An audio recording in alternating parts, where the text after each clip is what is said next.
Okay, what's up? I'm Dave. This is Dave Splains, and down there is the like and subscribe button. I suggest you hit it now because we are going to talk today about free sources online. Now, I know a lot of people are like, you should go to this website or you should take Google courses and you should do this and go to Coursera and Udemy and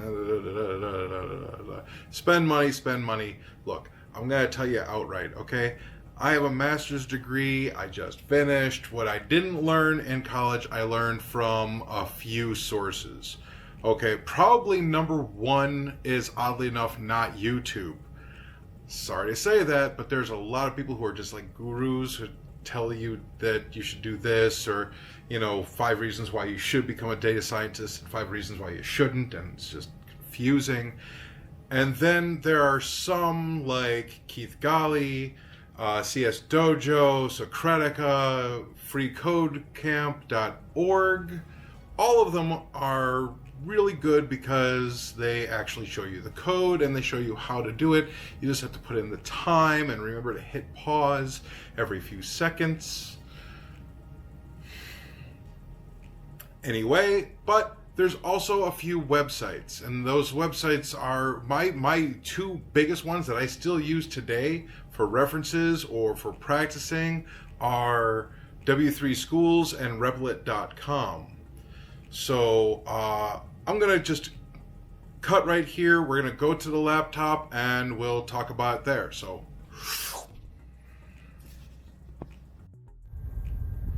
okay. Welcome to the laptop. Now,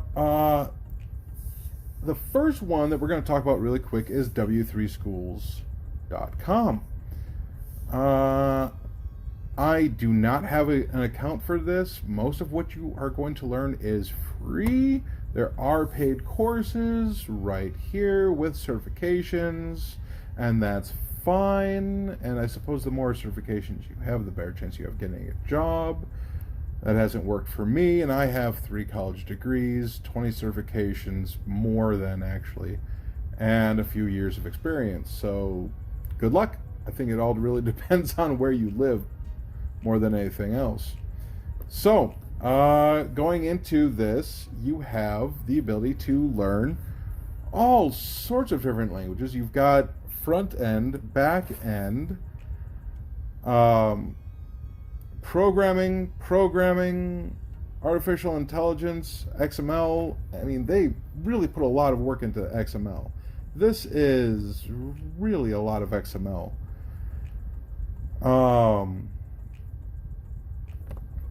I am a huge fan of W3 Schools. It is where I usually come. It is something that I actually learned about in 2014, so that means that I have been developing for over 7 years, which means I really need to change what my resume says. I actually first started with W3 Schools in Web Design 101, or Web Development 101. Web Development 101. And they have really grown out their ability to teach people, because, I mean, look at this. That's a lot of stuff.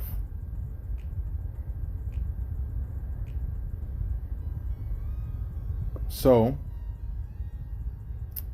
one of the coolest things that I've seen in here is probably the WebSockets, which, if you want to get a Raspberry Pi so that you can program something, or you can actually program a Raspberry Pi to connect to a web page that you can control from anywhere in the world, you can start controlling electronic devices. That teaches you everything you need to learn how to do that, and then here is the actual WebSocket. So you can turn the Raspberry Pi into a web server to control electronic devices from the internet. That is awesome. So, moving on, I spend way too much time talking about W3 Schools. We go to Replit. Now, this is not the screen that you're going to see when you first come to Replit, but no matter what I do, as I come over here, it keeps coming to this nice white, brilliant white screen, which is not what it actually looks like. It's actually dark blue and everything like that. Yeah. When you come, you'll find out. So when you come here, you go in, you can log in, and you can connect it with GitHub, as you can see here. And this, okay, so the true power of this means you can do all of your development here and then load it into GitHub and then send out your GitHub for your resume. I don't know, I haven't really found out if I can send my REPL account on my resume. Neither here nor there. Right now, they do still have a Hacker Summer discount of $5 a month. If you go there and you tell them, hey, I found out about you from Dave Splains on YouTube, I would love it if they sponsored me, because I think their product is awesome. But you can get private REPLs, you can get boosted REPLs, you can get always on REPLs. That is cloud computing, people, for $5 a month with all these other things and 4 times the memory. You already get a lot of memory. I know a lot of people are sitting there going, but David, why is this important? Well, let's see here. We're on Talk, and I will show you what I typed in here. I typed that I wanted to learn about Django. Down here, tutorial, building a Django web application. It has tutorials, people. People who are willing to teach you how to do things right here on Replit.com. Now, it did used to be called REPL.it. Now, a REPL, if you don't know, is an IDE environment. It basically has everything that you need. Replit.com is a cloud-based version of that. Now, I'm not really certain. I can't remember because I've done this 100 times and I just am really tired. I'm not even sure if a REPL has to be online or not. It might just be able to be a network thing. I cannot remember. So don't quote me on this. But Replit.com is a very superior tool. The reason why is, look at this. Look at this. I have REPLs. I can have up to, I believe, 500 megabytes of REPLs. And when you're just writing simple code, that is nothing. Because some of your code will only exist as like in the kilobyte range. Like 1 or 2 kilobytes. So unfortunately I did that. Now, nope. I keep doing that. I am sorry. So this is just something that I loaded up earlier. And you can write right here what you're doing. Now, as we run this, so you can see how fast it runs, you can also use this as a debugger. You can add packages. You can do basically a git ignore file. You can do settings. This is probably the most cool thing that I can think of on this. You can actually set up a database to connect to your code. Going back, let's go ahead and start a new REPL. Now, we're not going to actually start one, but this is how easy it is. And look at the different languages that you can do. It's actually easier to just type in what you want to learn. Probably one of the best ones that I have seen, and I haven't seen it come up yet. We might have already gone past it. I mean, look at this. There's a lot of Python packages in here. There's a lot of JavaScript. There's a couple of Rubies. Let's just go with, oh, actually, I want to type in a few key ones that I want you to really look at. They have Swift. Now, historically, Swift is only able to be worked with on an iOS an iOS machine. So, in order to practice, learn, get an idea about Swift, you had to have an iOS device. Here, you can actually do it. Now, can you actually build an entire system and then load it up to the App Store? I don't think so. I think you would still have to have that little middle step of buying an iOS device to upload to the iOS store for all of their security reasons. But at the same time, as I stated, you can still learn and develop in Swift, practice in Swift, and that by itself is awesome. Now, the other one that's coming up really big is Scala. Now, it is a beta program, I admit, but Scala is huge to learn right now. And here you can do it for free. And then you basically just, it auto-generates a name. You can change the name, obviously. And then you just click Create REPL. It's outstanding. So you can do different languages. You can hit notifications. Notifications, I'm sure, for your always-on REPLs, which basically means that you can run automated Python programs that will automate data collection or data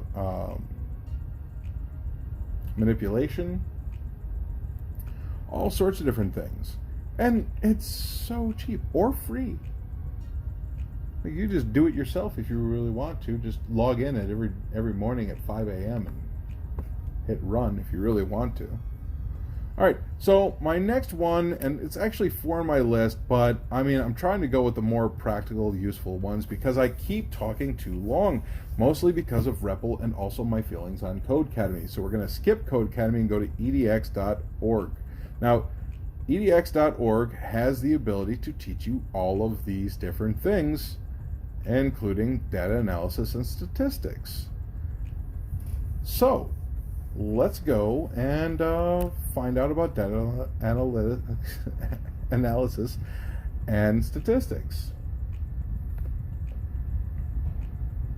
Maybe that's why it's so hard to get a job, is because of the fact that I can't say data analysis and statistics. So, as you can see here, we have IBM. I don't know about any of these these colleges, but you've got UC San Diego, which apparently thinks very highly of themselves because they are extremely expensive. You've got Harvard, which is actually less expensive. You've got MIT. You've got Berkeley. You've got, and I know I haven't gone past it yet, University of British Columbia, right over here. Kyoto University, which I really like that picture. They've got to be good. Harvard, IBM, UCB. Why on earth here we go. University of Columbia University, blah, blah, blah. And Tri-City of New York. Okay. Babson, Stanford. There you go. There's a big name for you. You've got all of these different colleges teaching you different things. Now, I know what you think. It's Harvard University. It's got to be really expensive. And it is not. It is free with optional upgrade. Now, the time to enroll currently is today. So by the time you watch this video, it'll be yesterday. You can still attempt to enroll, but I don't know how that's going to go. But it is free to audit. Now, I am sorry, I did not know that it was going to start today. I did, however, know that this is the 6th time I've tried to make this video because I keep going way too long. Now, historically, what you've been able to do is audit the class right here, audit it for free. And then if you did well, you could go back and pay the money and get the certification that you took the class. Coming down here, I got a little bit confused because it says graded assignments and exams right here. If you're not getting those, how do you know if you're doing well enough to pay for the class? I mean, you know, like, do you do the assignments and exams and then like the instructor does not like grade them because it's a waste of his time since you haven't paid? Or does he grade them but you don't know the grades because of the fact that you didn't pay for it, but he can tell you at least, or she can tell you at least, that you did well enough to come back and pay for the course? Like, oh yeah, you passed, but you know, I can't tell you what your grade is because of the fact that you didn't pay. You know, one of those options has got to be it. It's got to be the latter, because the first one would suck as a business platform. Now, we can talk about Codecademy, but basically my big thing is this. Here's your catalog. You can learn all of these different things, all these different languages.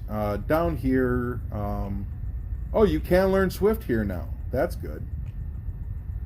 Kotlin is Java and Android combined, I guess. That's what the description was before. I might go into that some other time, but since it's not really for data science, I don't care right now. It's not a priority is what I'm saying. All right, so you've got all of these different things that you can learn. It's great. Here's my problem with Codecademy. One, it's very regimented. If you don't, we live in a world where there are more than one way to get a correct answer and to accomplish a goal correctly. And Codecademy only accepts one answer, or at least it did historically. Like I said before, I don't know. I don't keep up to date with stuff that just kind of turned me off in the long run. Codecademy rubbed me the wrong way. I have so many badges with them, so many little awards and everything, and I just kind of walked away from it because of the fact that it is too regimented. And in some cases I would go back to W3 schools and I would find out that Codecademy is actually teaching you the older way of doing it. And that just didn't satisfy me at all.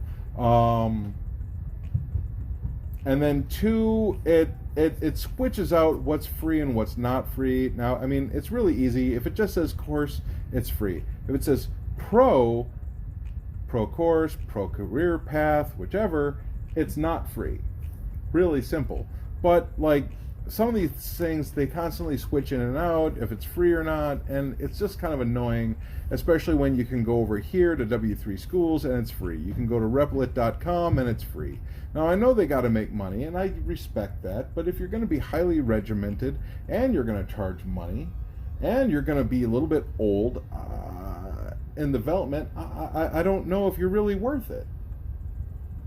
So, I mean, I like Codecademy, and it's a great indicator whether or not somebody knows what they're talking about, because if you're on YouTube and you hear somebody, one of these gurus, call it Code Academy, you know immediately it's time to watch a different channel.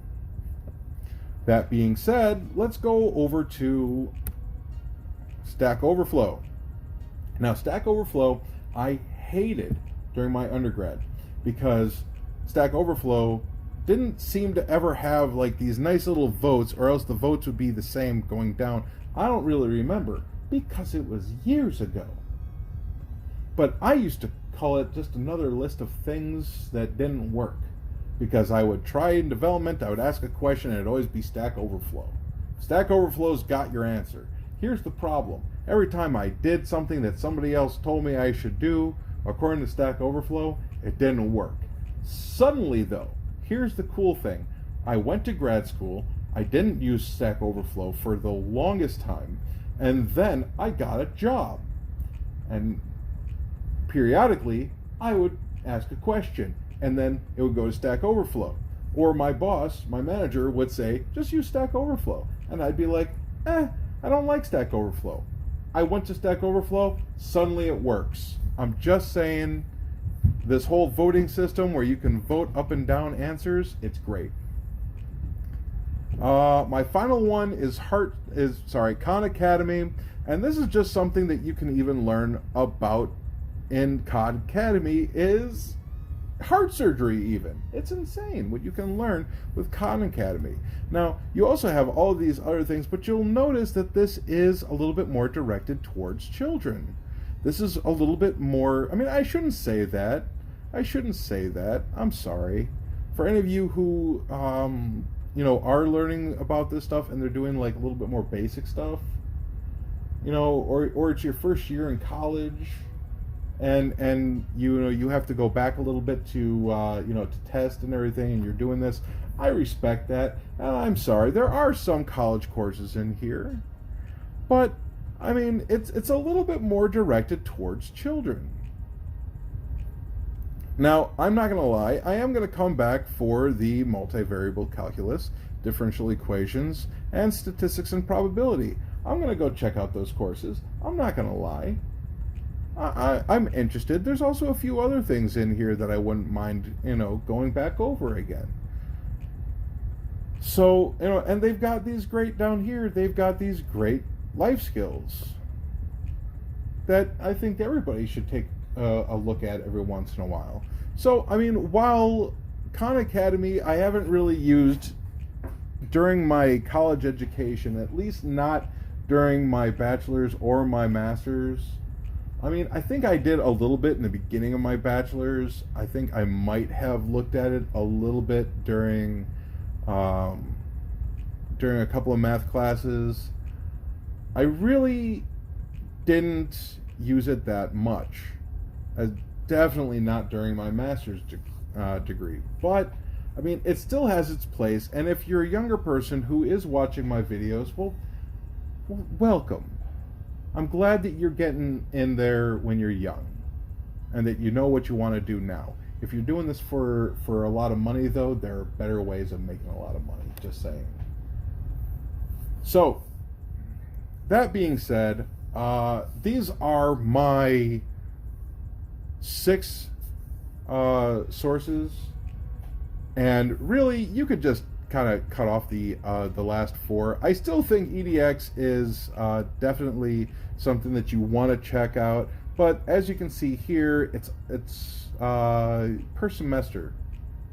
Now, once this, you'll be able to go for the next semester that this is available, or trimester. So that's great.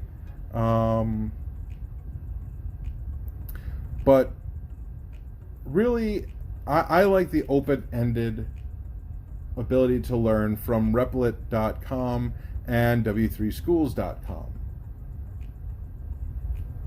That being said, I'll see you in the next one.